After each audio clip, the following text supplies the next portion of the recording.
Arkansas that has a question. Yes, this is Alex with Channel 7. What are your thoughts on vaccine passports, and would you consider banning them as Governor Abbott just did?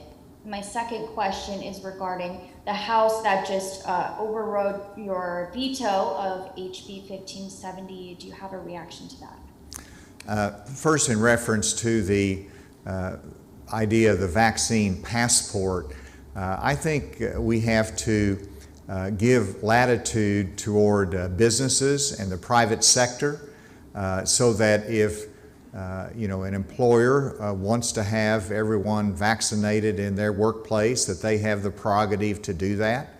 We have drug testing, and if they have a sensitive environment, they want to make sure you have the highest quality of precautions against COVID, then that's the private sector and their right to protect their workplace.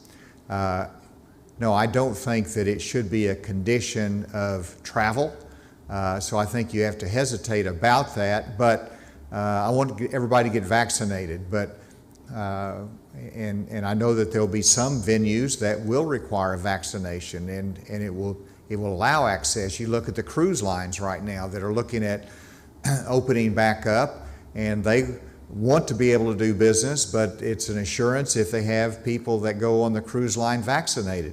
If I was going on a cruise line, I would feel more comfortable if they had an all vaccination policy. That way you feel safe. And so I think you have to give latitude to the private sector. As a government, no, the state is not going to be requiring and mandating vaccinations. Is there another question? Yes, this is Melissa Zigowitz with THB 11. Recent CDC numbers show variants of concern may make up over half of new COVID cases nationally. Do we know how many of Arkansas's new cases are caused by variants of concern? I'm going to let Dr. Romero comment on that. Before I do, I should have answered the second part of the question before, and that was my reaction to the House overriding my veto on House Bill 1520, one that I vetoed yesterday. As I said yesterday, I fully expected both the House and Senate to override the veto based upon the large majority that supported it initially. So I don't consider it a surprise. I stated my convictions and belief yesterday, and I understand their vote and the support for it in the House and Senate. With that, Dr. Romero, do you want to comment on the variants?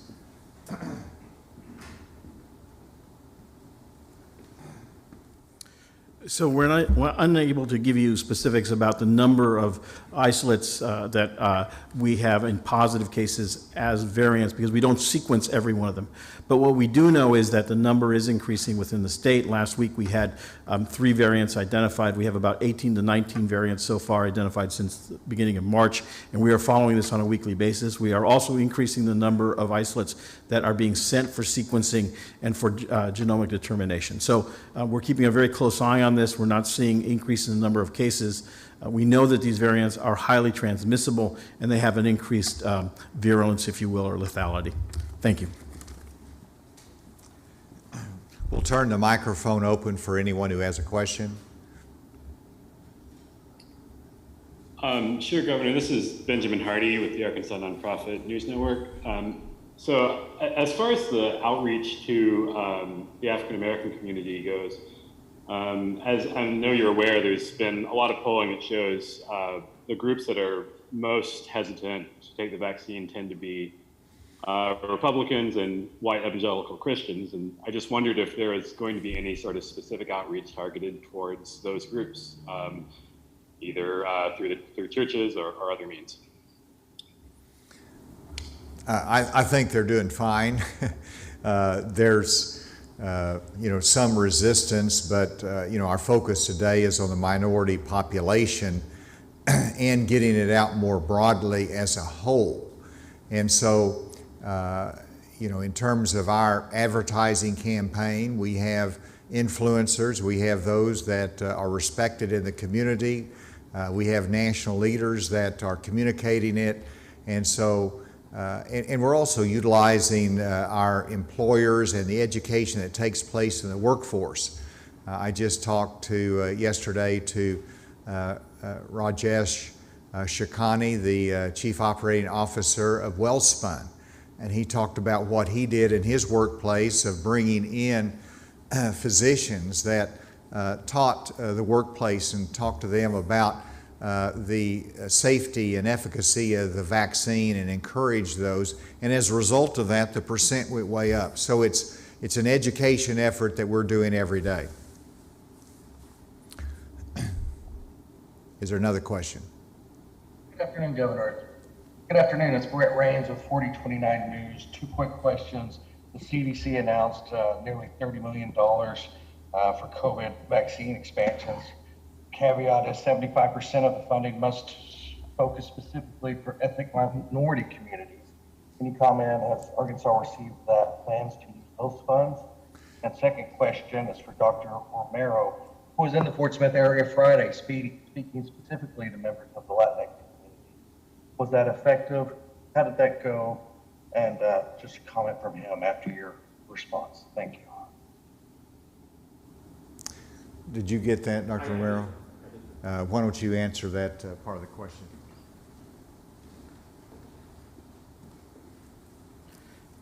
So that is correct. I spent Friday evening in Fort Smith speaking primarily to the Latino community, both in an English and Spanish dialogue, answering questions from a reporter and from the community. I think it went well. The purpose of the interview, if you will, was to transmit information regarding the importance of vaccination, the safety of vaccination, and the availability of the vaccine for all people within the state.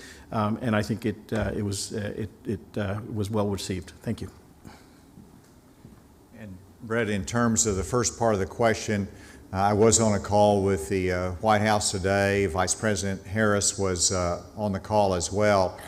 And I believe it's $5 billion nationally will be dedicated to minority outreach. Much of this will be through our community health centers and through our departments of health. We're still waiting details on the allocation of that money. Right now, money is not an obstacle.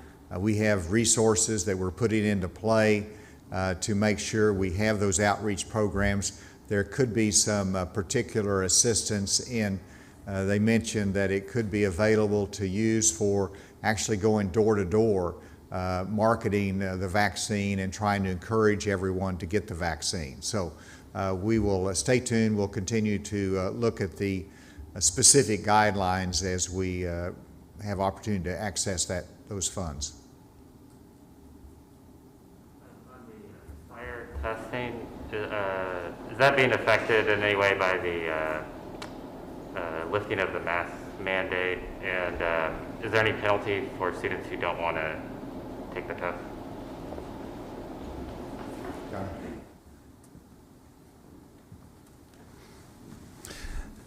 The question was, is the Aspire testing affected in any way by the lifting of the mask mandate? I would say that no. I mean, by the first day's numbers, it's apparent that there's a very strong day of testing. So our schools are trying to, many of them are getting an early start on that. The window lasts, I believe, over the next 6 weeks. I don't foresee any issues there. We have been very flexible with our schools in setting up alternative sites so that anyone who, parent that may have chosen virtual learning for the whole year could take their child to a setting that was not necessarily the traditional school setting, but would have reduced numbers. We are allowing weekend testing. We're allowing many options that were not available in the past, so that any fear could be remedied by those options. What was the second part, Andy? Penalty for masking. There is no individual penalty to students for not testing. We are encouraging everyone, whether they are in person or whether they are remote, every parent to have their kid their student tested allow them to come on site, allow them to experience these alternative situations so that they can test in a safe environment. But there is no individual penalty, there is no student level penalty. The aggregate that we're shooting for is 95%. We will look to see where we are at the end of the testing cycle and determine, and we have been in contact with the U.S. Department of Education, and at that point we can determine whether we need a waiver from the federal 95% requirement. Is there a final question? Yes, Governor, now that it's been a week since you lifted the mask mandate, some people may have observed changes in behavior, people not wearing their masks. What have you observed, and does it concern you? Actually, I've been impressed with the response. I've been to church services in which everyone is wearing a mask in the church service. You feel very safe. You go into restaurants and I had a telephone call and they reminded me to get my mask on. And so the businesses are making their decisions to keep their workplace safe.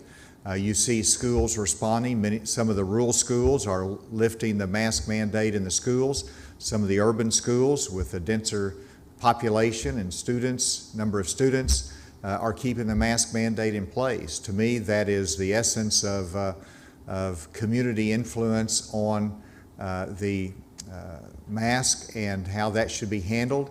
And that is really where we are with the virus today, with a low number of cases. I think we're at the right spot with that, and I've been very pleased with the response and the responsibility that everyone has demonstrated since the statewide mandate was lifted. Thank you very much.